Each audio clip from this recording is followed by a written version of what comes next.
सभी को सीताराम जय बाबा की। तो एक हमारी सिस्टर है, उनका सवाल है कि दीदी पूजा पाठ करते घर में लड़ाई झगड़ा क्यों होने लग जाता है।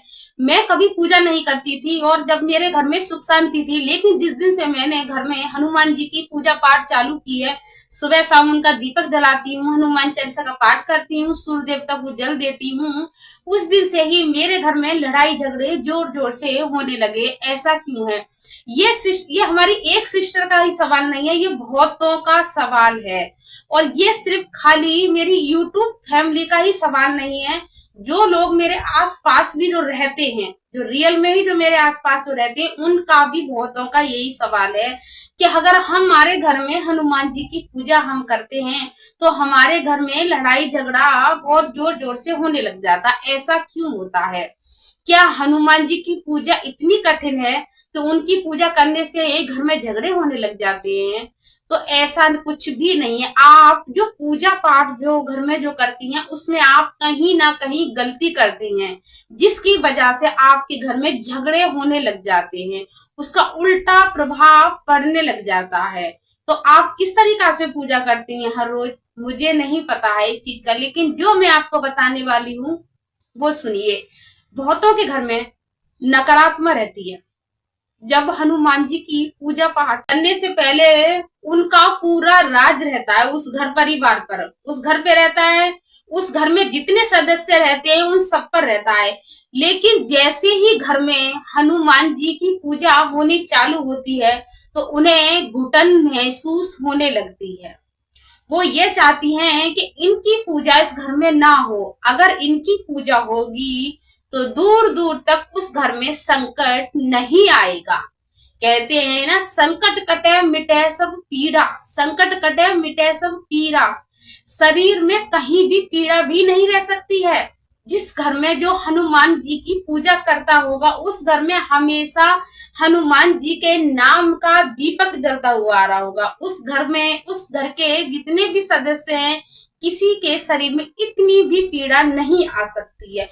कोई भी माई का लाल नहीं है ऐसा जो हनुमान जी से ऊपर होके चला जाए। तो ये कारण होते हैं क्योंकि आपने पहले कभी पूजा नहीं की अपने घर में हनुमान जी की, अब तुम हनुमान जी की पूजा घर में चालू कर रहे हैं, तो वो झगड़े जो होंगे वो हनुमान जी नहीं करवाएंगे। जो आपके घर में जो गलत नेगेटिव शक्ति है, जिसे आपने घर में बसा रखा है, बसेरा दे रखा है, सुबह शाम खाना खिला रखा है, वो घर में आपके झगड़ा कर रही है क्योंकि उससे घुटन महसूस हो रही है। तो इसलिए आपको और ज्यादा ही उस पूजा को लगातार करना है और जोर जोर से हनुमान चालीसा को पढ़ना है। इतनी जोर जोर से सुबह शाम पाठ, जब आप पूजा जो करेंगे चाहे एक दफे हनुमान चालीसा का पाठ करें, लेकिन इतनी जोर जोर से करें जिससे आपकी घर की सभी दीवारों में नींव तक उस हनुमान चालीसा की शक्तियां सिद्धियां चारों ओर फैल जाएं, जिससे वो गलत नेगेटिव शक्ति आपके घर से छू हो जाए। तो इसलिए झगड़े होते हैं। तो बिल्कुल भी घबराइए मत कि आपके घर में हनुमान जी की पूजा करने से झगड़े हो रहे हैं। हनुमान जी आपके घर में झगड़े नहीं करवा रहे हैं, जो नेगेटिव है ना वो हो रही है। और जैसे आपके थोड़े 8 दिन से ऊपर जाएंगे हनुमान जी की आपके घर में पूजा होते होते, तो वो खुद ही अपने आप वो शक्तियां घर में से बाहर निकल जाएंगी, अपने आप ही आपके घर में खुशहालियां आने लगेंगी। और दूसरी बात, आप ये गलती करते होंगे, बहुत से मैंने ये देखे हैं कि आप जो रात के जो कपड़े जो रात को पहन के सो जाते हैं तो सुबह को बहुत लोग स्नान कर लेते हैं, लेकिन उन्हीं कपड़ों को पहनकर दोबारा से पूजा करते हैं। तो देखिए, आप, मैं नहीं जानती किसी भी भगवान की पूजा में कैसे कपड़े पहनने चाहिए कैसे नहीं, क्योंकि मुझे तो सिर्फ इतना पता है कि मैं बाबा की पूजा करती हूँ, तो बाबा की पता है मुझे कि हनुमान जी की पूजा में जो रात को जो कपड़े हम पहन के जो सो चुके हैं उन कपड़ों को पहनकर इनकी पूजा नहीं करनी चाहिए। इनकी साफ शुद्धि का बहुत ज्यादा ही ध्यान रखना पड़ता है, जब जाकर आप इनको पा सकते हैं, अपने घर में खुशियां ला सकते हैं।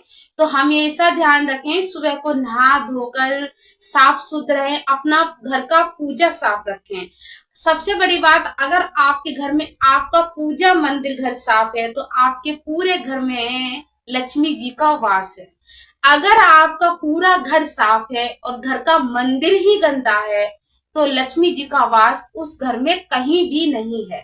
तो आपको इस चीज का ध्यान रखना है, आपको खुद ही साफ सुध रहना है, साफ सुध कपड़े पहनना है और हो सके अपने घर के मंदिर को भी साफ सुध रखना है। तो आपकी पूजा चाहे आप पाठ करो या ना करो, चाहे सिर्फ एक दीपक जलाओ, और जब भी आपकी पूजा स्वीकार होने लगेगी और आपके घर में सुख शांति भी बनी रहेगी। तो बिल्कुल भी मन में ऐसा विचार नहीं लेकर आए। सुबह को ब्रह्म मुहूर्त में उठिए, सूर्य देवता को निकलने से पहले बिस्तर छोड़ दीजिए और नहा धोकर साफ सुथरे कपड़े पहनकर देसी घी का दीपक जलाइए। अगर देसी घी का नहीं तो तिल के तेल का दीपक जलाइए और एक लोटा सूर्य देवता को जल दीजिए और देखना आपके घर में सब कुछ अच्छा ही अच्छा हनुमान जी की कृपा से होने लगेगा। तो बिल्कुल भी घबराइए मत और लग जाइए आज से ही और इन्हीं नियमों का पालन करना चालू कर दीजिए। तो सभी को कमेंट में हमारे बाबा के लिए सभी को सीताराम जय बाबा की जरूर लिखना है। तो सभी को सीताराम जय बाबा।